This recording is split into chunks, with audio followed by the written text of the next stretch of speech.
오늘도 하늘에 계신 우리 아버지 2탄입니다. 날씨가 더워져 있기 때문에 성탄절 얘기를 좀 하겠습니다. 성탄절마다 교회마다 다음 세대 우리 어린이들, 청소년들이 성탄 축하 행사를 하게 되지요. 2011년도였습니다. 2011년도 12월 24일 날 제가 섬기고 있었던 안양의 신교에서 성탄 축하 행사를 했습니다. 매번 하다가 보면 점점 인원수가 조금씩 참여하는 인원수가 적어지는 것들을 좀 보게 됩니다. 그때 한참 재밌게 방송을 했던 개그 콘서트에서 감사합니다가 있었습니다. 그때 함께 있었던 교육부서 교육자들이 감사합니다를 했습니다.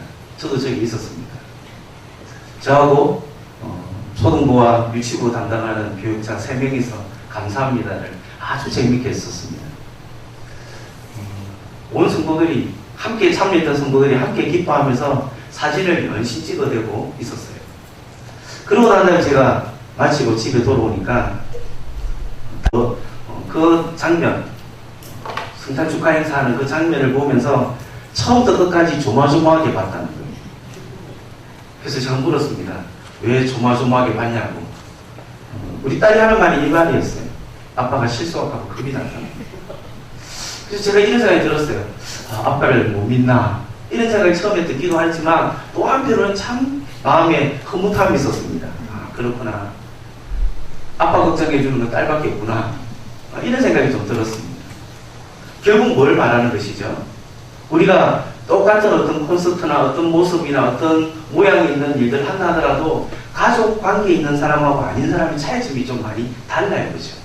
가족 아닌 사람은 아주 편안하게 보기도 하지만 때로는 가족은 어떻게 할까요? 응원도 하고 지지도 하지만 때로는 실수할까봐 그것 때문에 어려움을 느낄까봐 걱정하는 마음이 함께 존재하는 것이 가족이지 않습니까? 우리가 지난주에도 우리가 살펴보았지만 기도는 무엇입니까? 19세기의 미국의 봉사였던 D.L. 무디가 이런 얘기를 했습니다. 기도는 아버지와 더불어 함께 있는 것이다. 기도는 아버지와 더불어 함께 있는 것이다. 참 잘 요약을 한 것 같아요. 그렇죠? 기도는 하나님을 아버지라고 부를 뿐만 아니라 그 아버지와 함께 있는 것, 그것이 바로 기도라고 말하고 있습니다. 우리가 주기도문을 살펴보고 있는데 바리새인의 기도와 유대인의 기도와 예수님의 기도가 달랐습니다. 유대인들, 바리새인들 시간을 정해놓고 기도하고 세모나 에레라는 기도문을 가지고 기도했던 그들의 기도와 예수님의 기도는 달랐습니다. 왜 달랐습니까? 요아킴 예레미야스가 말했던 것처럼 하나님을 아버지라고 불렀던 분 예수님이셨습니다.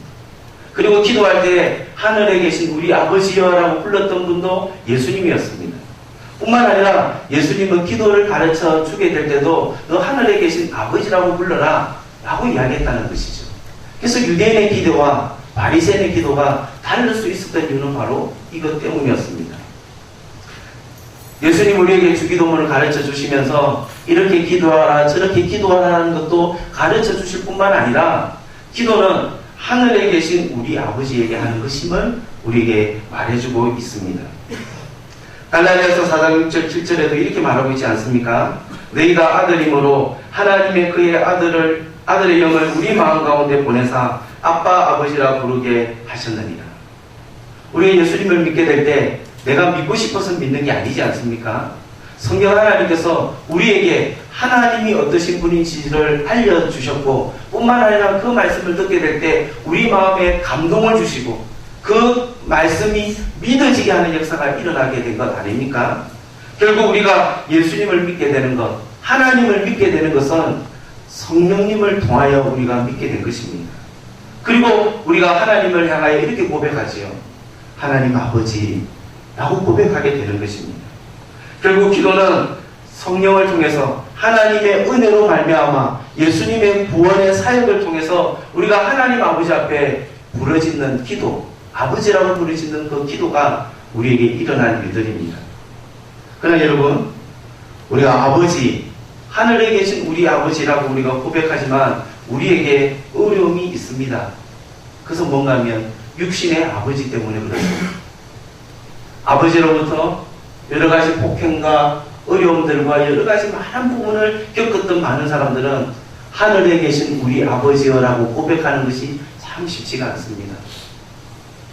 하늘에 계신 아버지라고 부르는 그 마음의 감동을 가지고 감격을 가져야 되는데, 육신에 우리의 눈앞에 있는 우리를 낳아주셨던 아버지 때문에 우리에게는 자유로움이 없는 분들을 종종 만날 때가 있습니다. 그래서 예수님을 믿고 하나님의 아들이 되고 딸이 되어서 하나님의 자녀가 되었음에도 불구하고 하늘에 계신 아버지여라고 부르게 될 때 마음에 쉽지 않은 어려움들을 가지고 있는 분들을 우리 종종 교회에서 만나기도 합니다. 여기 보면 이 땅의 아버지와 하늘의 아버지를 비교한 글이 있었습니다. 땅에 계신 아버지는 아무리 존경스럽고 훌륭해도 나와 더불어 영원히 계시지 못하나 하늘에 계신 아버지는 나와 더불어 영원히 계십니다. 땅에 계신 아버지는 여러 면에서 불완전하나 하늘에 계신 아버지는 완전하신 아버지십니다. 그래서 주님께서는 하늘에 계신 아버지께서 온전하신 것 같이 너희도 온전하라고 말씀하십니다. 땅에 있는 아버지는 불완전하여 때때로 나를 잘못되게 충고하실 수도 있으나 하늘에 계신 아버지는 완전한 지혜와 완전한 능력으로 바르게 인도하십니다. 땅에 있는 아버지는 나를 향하여 참다 그 인내가 끊어질 수도 있지만 하늘에 계신 아버지는 오래 참으시며 끝없는 사랑으로 나를 돌보아 주십니다. 이렇게 하늘에 계신 아버지는 땅에 있는 아버지와 달라서 청량할 수 없는 사랑과 지혜와 능력과 권능으로 우리를 인도하십니다. 이 놀라운 분을 아버지라 부를 수 있는 것이 바로 기도입니다. 저도 아버지에 대한 추억이 있습니다. 제가 중학교에서 고등학교 올라와서 문과 이과를 정해야 되지 않겠습니까? 그래서 제가 아버지한테 여쭤봤습니다. 아버지, 저 문과 갈까요? 이과 갈까요? 저는 아버지가 이렇게 대답할 줄 알았습니다. 성적표 가져오거라. 너 좋아하는 과목이 뭐냐? 너 앞으로 뭐 했으면 좋겠냐? 이렇게 물어보시고 너 문과 가라, 이과 가라 이렇게 했으면 참 좋겠는데 아버지의 답이 명작이었어요. 뭔지 아십니까? 아빠, 제 문과 갈까요? 이과 갈까요? 아버지의 답은 네 알아서 해라. 네 알아서 해라. 아무리 좋은 아버지라 하더라도 우리의 삶의 모든 부분을 일거수일투족 간섭하지 못하고 관여하지 못할 때가 종종 우리에게 있습니다. 그래서 우리는 우리 나름대로 하늘에 계신 우리 아버지라고 부르면서 하나님 아버지를 우리가 생각하는 생각 속에 하나님 아버지를 둘 때가 종종 있습니다. 그러나 여러분 참 감사한 것은 하늘에 계신 우리 아버지라고 부르시면서 기도하셨던 예수님이 하늘에 계신 우리 아버지가 어떤 분이신지를 가르쳐 주셨습니다. 비유로 가르쳐 주셨습니다. 그것이 바로 당자 비유입니다. 여기 보면 많은 등장인물이 있습니다. 그죠? 왼쪽에도 오른쪽에도 많은 사람들이 등장하고 있지만 한가운데 옷을 거의 윗옷을 벗은 채로 있는 한 사람, 당자지요. 그리고 그 윗옷을 벗어 있는 그 사람을 향하여 눈을 바라보면서 손을 내미는 분, 아버지지요. 이 당자비유는 여러 사람들이 그림을 그렸습니다. 여기도 보면 한 아버지와 한 아들 안고 있고 한쪽에는 또 좋은 것을 준비하고 있는 모습을 보여주고 있는 이야기가 여기에 보여져 있습니다. 당자비유의 가장 클라이막스로 그림을 그렸던 그림이 바로 아마 이 그림일 것 같습니다. 렘브란트가 그린 당자의 귀향. 아버지가 계시고 여기 있는 당자의 모습이 보여주고 있습니다. 이 당자의 모습을 좀 클로즈를 하면 이런 모습이지요. 집 나가서 허랑방탕하게 아버지가 주셨던 그 재산을 다 소비하고 난 다음에 지역 열매 맺으면 돼지가 먹는 그 열매를 먹으면서 이제 더 이상 내가 이렇게 살 수는 없다. 아버지께 돌아가고자 했던 당자 발모습을 한번 보십시오. 제대로 옷도 갖춰 입지 못하고 제대로 신발도 제대로 신겨지지 못한 채 아버지에게로 다가갔던 모습을 이 렘브란트는 클로즈업해서 이 그림을 보여주고 있습니다. 누가복음 15장 11절부터 32절에 나타난 이 비유, 많은 사람들은 이 비유를 당자의 비유라고 말합니다. 그러나 사실 이 비유는 당부의 비유입니다. 당자를 받아들이는, 자기의 독립선언을 하고 나는 내 마음대로 살겠습니다 하고는 이곳저곳을 떠난 아버지의 품을 떠나 허랑방탕하게 지냈던 탕자의 이야기가 이 비유의 핵심이 아니라 그 탕자를 받아들이는 아버지의 모습을 보여주고 있는 것입니다. 재산 달라고 했습니다. 가서 자기가 쓸 수 있는 거 다 쓰고 돌아온 이 탕자에게 아버지는 어떻게 하고 있습니까? 이에 일어나서 아버지께로 돌아가니라. 아직 거리가 먼데 아버지가 그를 보고 척인이 여겨 달려가 목을 안고 입을 맞추니. 이 말씀에서 알 수 있는 아버지는 어떤 아버지입니까? 돈 달라고, 나는 독립선언하겠다고 집을 떠났던 그 아들, 그래 네가 그때 그렇게까지 했지, 너는 네 인생이고 나는 내 인생이야, 그렇게 여기지 않으셨어요. 아버지는 언젠가는 돌아올 거라는 걸 여기고 마음속에, 마음에 아쉬움도 있고 마음에 괘씸함도 있지만 이 탕자의 아버지는 어떻게 하셨습니까? 처근히 여겼습니다. 세상 물정 모르고 세상이 어떤지 모르고 아버지의 사랑이 무엇인지 모르고 집 떠난 이 아들을 생각하면서 괘씸한 생각을 가지고 있는 것이 아니라 불쌍히 여기는 마음을 가지고 있었습니다. 아들이 돌아왔습니다. 아버지 어떻게 했습니까? 괘씸한 거 너 일해, 이렇게 하신 것이 아니라 이 아버지 어떻게 합니까? 목을 안고 입 맞추고 어떻게 지냈니? 뭐하며 살았니? 그 말을 하지 않았다 하더라도 벌써 아이 옷 보면 알지 않습니까? 탕자가 입었던 옷, 머리부터 발끝까지 이루어지는 모습만 보더라도 어떻게 살았는지 알지 않겠습니까? 그리고는 어떻게 합니까? 아들이 이르되 아버지, 내가 하늘과 아버지께 죄를 지었사오니 지금부터는 아버지 아들이라 일컬음을 감당하지 못하겠나이다. 철드는 거죠. 그럼 아버지 어떻게 이야기합니까? 아버지는 종들에게 이르되 제일 좋은 옷을 내어다가 입히고 손에 가락지를 끼우고 발에 신을 신기라. 그리고 살찐 송아지를 끌어다가 잡아라. 우리가 먹고 즐기자. 이 내 아들은 죽었다가 다시 살아났으며 내가 잃었다가 다시 얻었노라 하니 그들이 즐거워하더라. 이 탕자 아버지께 재산을 받아서 다 흡입했습니다. 아들 탕자는 재물을 다 소비했습니다. 그러나 탕자의 아버지 탕구는 어떻게 하셨습니까?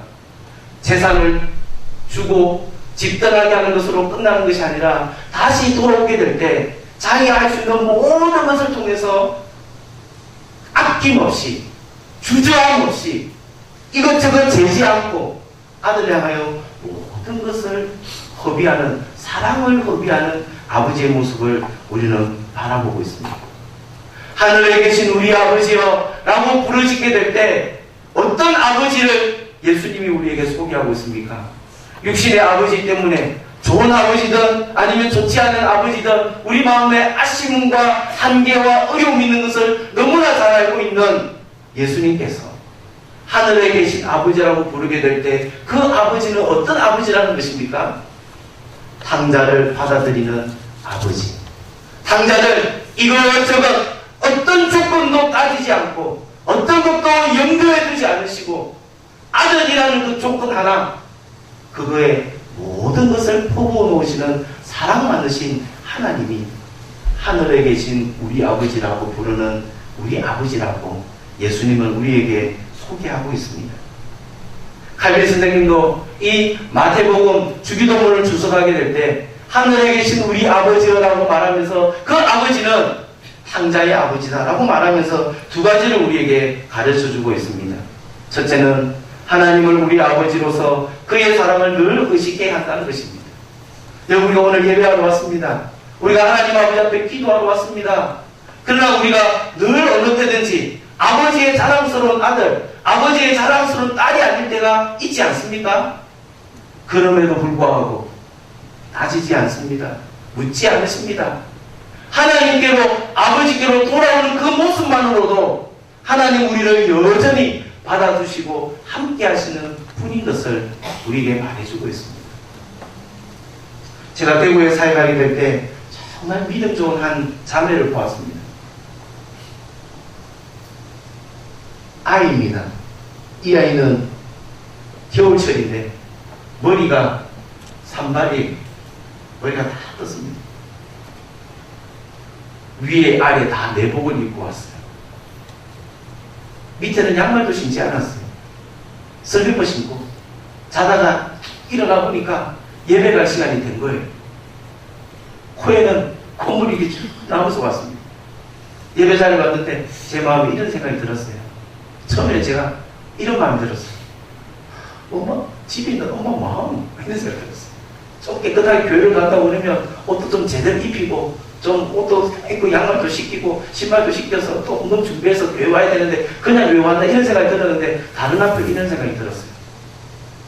그래, 실은 우리 옷을 깨끗하게 입어도 머리 손질하고 화장품 바르고 옷 입고 양말 신고 좋은 구두 준비해서 교회 온다 하더라도 어떨 때는 우리 모습이 이런 모습이지 않을까 라는 생각이 들었어요. 그리고 이런 모습이 우리의 모습이 되었을 때 우리는 어떻게 합니까? 하나님 아버지 앞에 달려가기보다는 좀 더 숨기고 싶고 좀 더 빼고 싶고 좀 더 힘있게 달려가고 싶은 마음이 없을 때가 우리 가운데 종종 있지 않습니까? 그 어린이, 유치부 여자 어린이 근데 제 눈에서 환합니다. 진짜 그렇구나. 내 모습이 어떠하든지 내 상황이 어떠하든지 내 형편이 어떠하든지 간에 관계없이 예수님 앞에 하나님 아버지 앞에 그냥 나올 수 있는 분으로 나아가고 있다면 그 좋은 믿음이지 않습니까? 그렇습니다. 우리가 하나님 아버지 앞에 예배하러 나올 때 하나님 아버지 앞에 기도하러 나오게 될 때마다 우리는 기억해야 합니다. 우리는 그냥 사람이 아니라 하나님의 무한한 사랑, 자기 아들을 아끼지 아니하시고 십자가에 내어주시는 그 사랑. 요한은 이렇게 말했습니다. 하나님이 우리를 사랑하신 그 사랑은 어떤 사랑이냐? 샤워하는 사랑이다. 여러분 덥지 않습니까? 저도 어제 시내 내려와서 샤워를 한 3번 정도 한 것 같아요. 너무 더웠어. 샤워 가운데 위에서 내리쬐는 그 물기를 보면서 시원하다 이런 느낌 드는 것처럼 우리의 마음에 답답함이 있고 우리의 마음에 무거운 마음이 있다 하더라도 샤워에서 내리는 그 물처럼 하나님께서 우리에게 베풀어 주시는 사랑은 그런 무한한 사랑이다라고 우리에게 말하고 있는 것이에요. 갈비는 또 뭐라고 이야기합니까? 하나님의 그 끝없는 권능을 생각해야 합니다. 그렇습니다. 하늘에 계신 우리 아버지여라고 부르짖으면서 나아가게 될 때 우리는 두 가지는 늘 기억해야 합니다. 하나님 우리를 무한하게 사랑으로 사랑하시는 하나님이실 뿐만 아니라 무한한 권능으로 우리의 답답한 것, 우리의 억울한 것, 우리 마음에 힘든 것, 우리 마음에 어려운 모든 것들을 해결할 수 있는 그분이 저와 여러분의 아버지이십니다.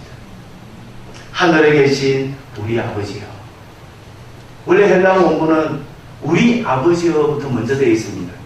그리고는 하늘에 계신이라는 말로 따라붙고 있습니다.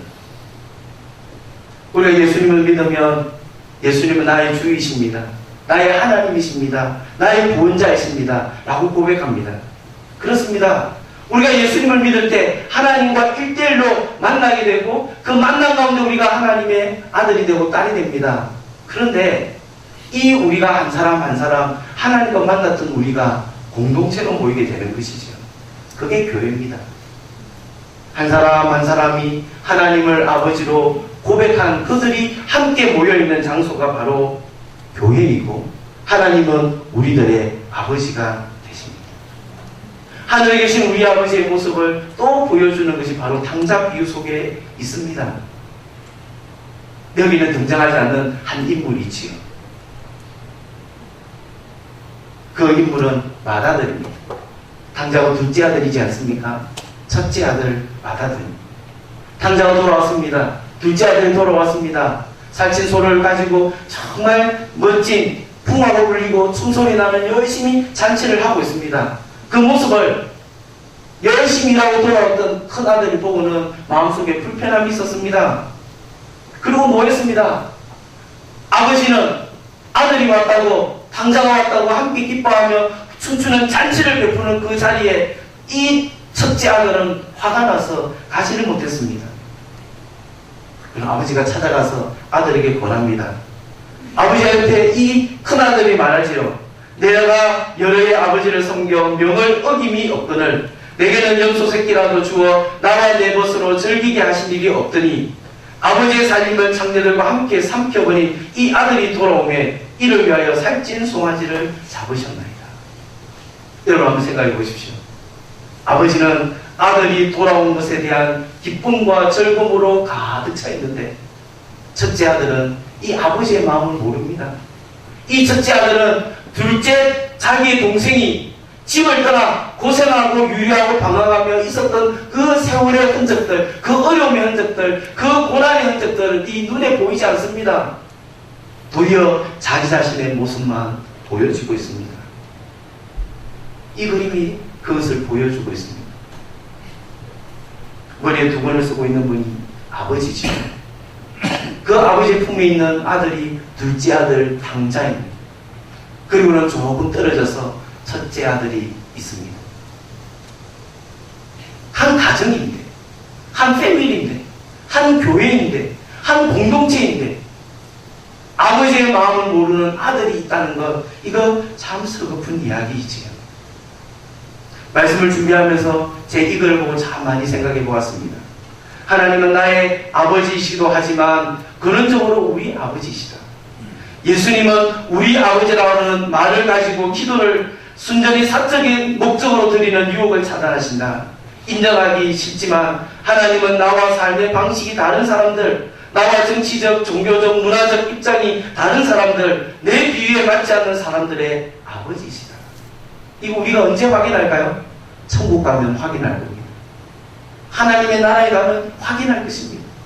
피부색이 달라도 예수님을 믿는다면, 예수님을 하나님으로 고백하고 있다면 그들은 우리의 형제고 우리의 자매입니다. 나와 정치적인 색깔이 좀 다르다 하더라도 그들이 나와 떨어져 있는 누군가가 아니라 그들 속에 예수님을 구주로 영접하고 하나님을 아버지로 고백하고 있다면 천국에서 우리는 그들을 형제로 자매로 다시 만나야 될 것입니다.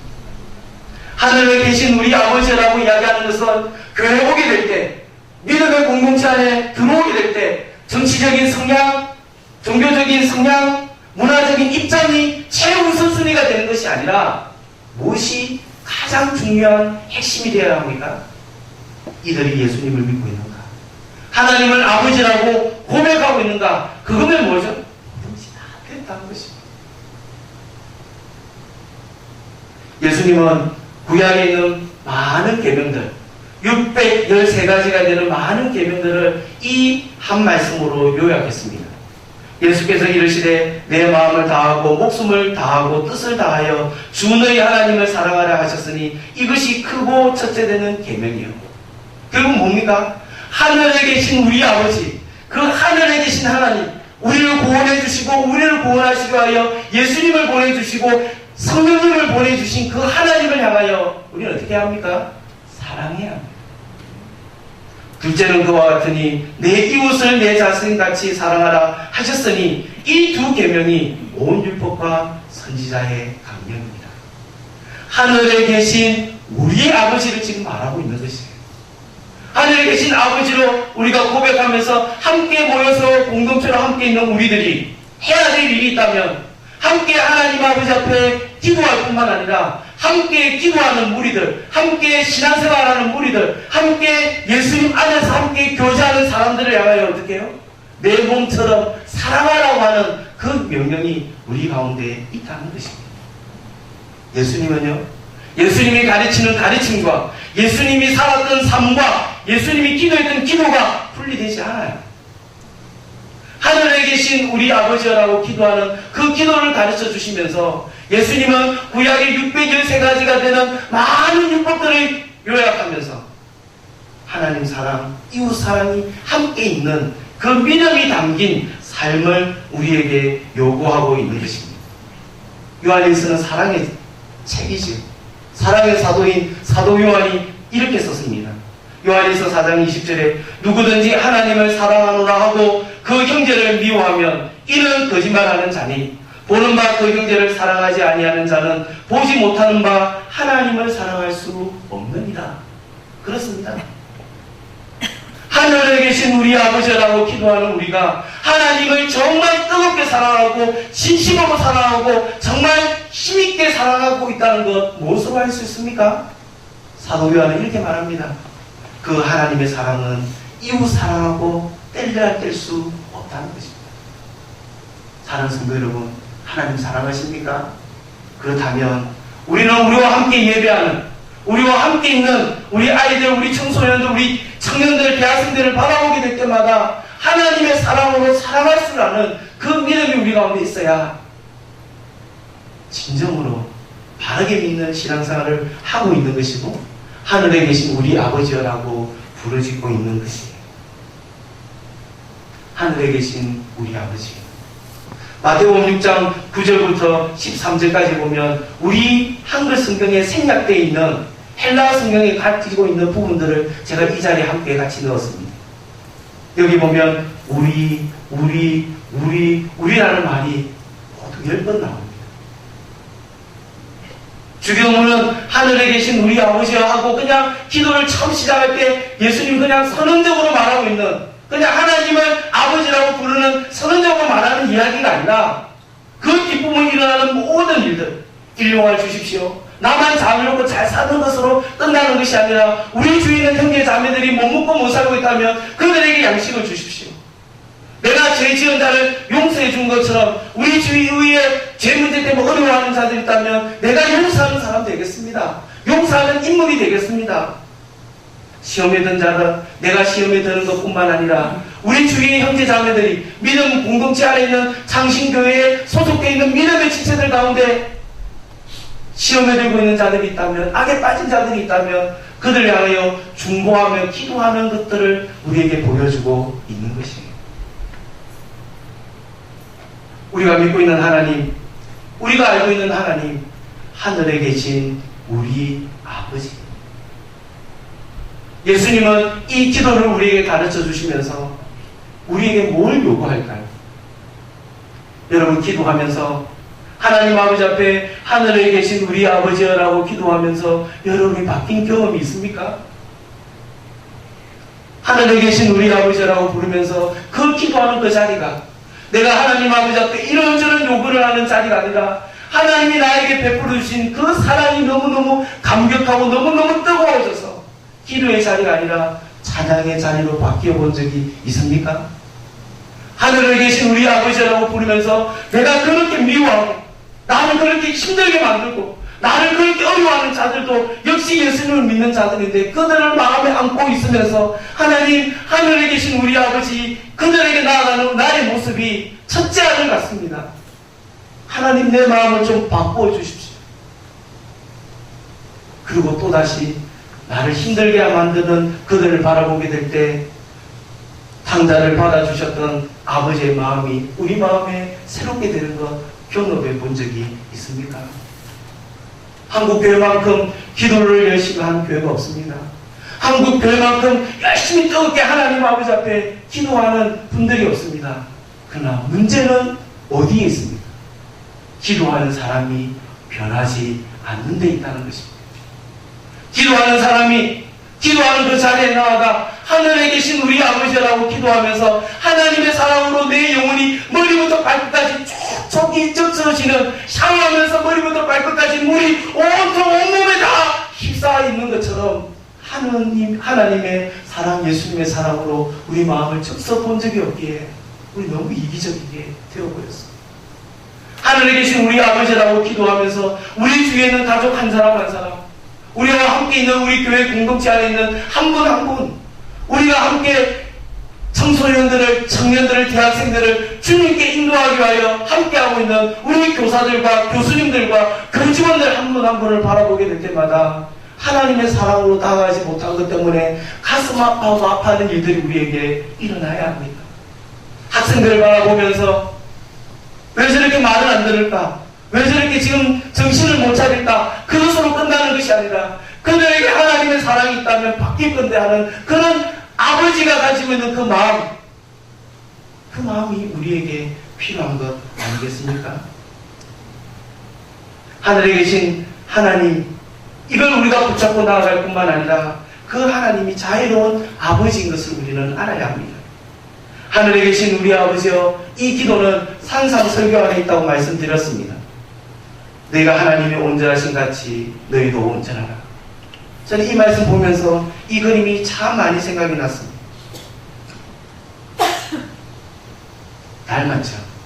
닮아가는 거죠. 하늘에 계신 우리 아버지라고 부르짖고 기도하면 기도할수록 우리의 모습이 그 기도를 계속하면 할수록 우리의 모습을 바라보면서 주위에 있는 많은 사람들이, 주위에 있는 우리 학생들이, 주위에 있는 우리 이웃들이, 우리 친척들이, 우리 가족들이 저분 누굴 많이 닮았네. 하나님 아버지 많이 닮았네. 우리 신대원 동기 중에 한 분이 늘 글을 썼는데 그 글의 제목이 뭔지 아십니까? 그 아버지의 그 아들이. 참 감동이 많이 들었어요. 아, 그렇구나. 내가 목사가 되는 게 중요한 게 아니라 나에게 정말 중요한 것이 있다면 내 아버지가 하늘에 계신 우리 아버지인 것을 드러내고 나타나는 것, 그것만큼 소중한 것이 어디 있을까 생각해 보았습니다. 이분이 누구실 것 같습니다. 이분은 윌버 리스라는 분이십니다. 이분은 이렇게 시를 하나 썼습니다. 3달러치의 하나님. 아마 다음 주 추모의 설교단에 아마 이것이 들어갈 것 같습니다. 나는 주님의 작은 일부분만을 사고 싶습니다. 내 영혼을 깨뜨리지 않을 정도만, 수면을 방해받지 않을 만, 내 인생이 사로잡히지 않을 만큼만, 따뜻한 우유 한 잔만큼이면 됩니다. 내 죄책감을 조금 누그러뜨릴 만큼이면 나는 3달러치만 하나님을 사고 싶습니다. 고주머니에 넣을 만큼의 사랑이면 충분합니다. 흑인을 사랑하도록 만들 정도라면, 혹은 이민자들과 사탕물을 주우러 다니게 할 정도하면 곤란합니다. 내 마음을 바꾸지 않아도 될 정도만, 시간이 날 때 교회 가고 싶을 마음만 들 정도만, 햇볕을 받으며 낮잠을 즐길 수 있을 정도면 됩니다. 나는 변화를 원하는 것이 아니라 황홀경을 원합니다. 다시 태어나는 것을 원하는 것이 아니라 모태에 머물러 온기를 즐기며 지내기를 원합니다. 나는 영혼에 500g만 사서 종이 봉지에 담아 들고 싶습니다. 그 이상을 사야 한다면 무르고 돈을 되돌려 받겠습니다. 나는 3달러치만 하나님을 사고 싶습니다. 제발 그중 일부는 그런 나를 위해 숨겨두렵니다. 사람들이 알아차릴 정도로 내 안에 심한 변화가 일어나지 않도록 어떤 책임도 느끼지 않을 만큼만, 사람들이 나를 보고 괜찮은 사람이라고 여길 정도만, 이렇게 3달러치만 하나님을 살 수 없을까요? 제발. 혹시 이렇게 신앙생활하고 있지 않습니까? 하늘에 계신 우리 아버지여 라고 기도하면서 우리는 하나님 아버지 앞에 기도하면 기도할수록 내가 재워놓고 내가 재단하고 내가 생각했던 범위 안에 머물러 놓는 신앙생활, 종교생활, 믿음생활이 아니라 하늘에 계신 우리 아버지여 라고 기도하면 기도할수록 하나님이 나에게 주시는 음성이 무엇인지, 하나님 아버지가 나에게 기대하는 것이 무엇인지를 조금씩 알아가는 자리로 나아가는 것, 하나님이 우리에게 원하십니다. 우리가 기도하는 이 기도는 초청장입니다. 하늘에 계신 우리 아버지요. 우리는 하나님을 아버지로 모시고 있습니다. 이 세상 힘들고 어려운 일을 살아가게 될 때 하나님이 우리 아버지라는 사실을 기억하고 넘넘하고 당당하게 힘있게 살아가는 저와 여러분이 되었으면 좋겠습니다. 뿐만 아니라 주위를 둘러보시기 바랍니다. 우리의 가족도, 우리의 친척도, 우리의 형제들도, 우리 믿음을 함께 생활하는 우리 장신교회 성도들도 우리가 그렇게 애쓰고 힘써서 지키고 믿음으로, 실력으로, 성실과 봉사로 세우기를 원하는 우리 장신중학교와 고등학교와 대학교에 있는 우리 청소년들과 우리 청년들, 대학생들을 우리 다시 한번 바라볼 수 있는 저와 여러분이 되었으면 좋겠습니다. 이 시간에 찬양하면서 하나님께 헌금드리겠습니다. 찬송가 304장입니다. 그 것이